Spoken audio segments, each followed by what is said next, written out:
Welcome to Let Me Fix This. Enjoy the video. You start by powering off the Robovac and pulling it off the dock. This prevents electrical shorts. Once done, place the vacuum on a soft towel with the wheels up so you can access the bottom hatch. Make sure to remove visible dirt that could fall into the cavity.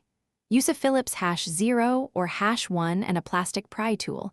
These protect clips and screws. You'll wear gloves to avoid skin oils on connectors. Now remove the 3 screws holding the battery cover and keep them in a small dish.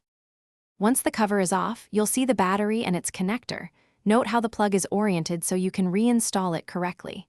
Carefully lift the connector's plastic housing straight out. Pull the plug, not the wires, to avoid damaging terminals. If there's adhesive or clips, use the plastic pry tool to free the pack, sliding it toward the open side. Do not force metal tools.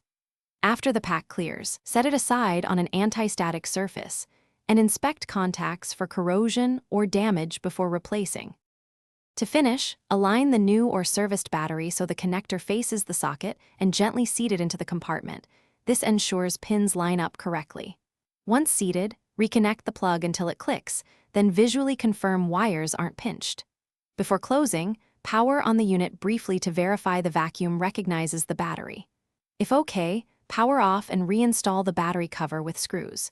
Charge the Robovac 2 to 4 hours. Troubleshooting tip: if it won't boot, reseat the connector and clean contacts with isopropyl alcohol. Thanks for watching. If you found this helpful, don't forget to like and subscribe.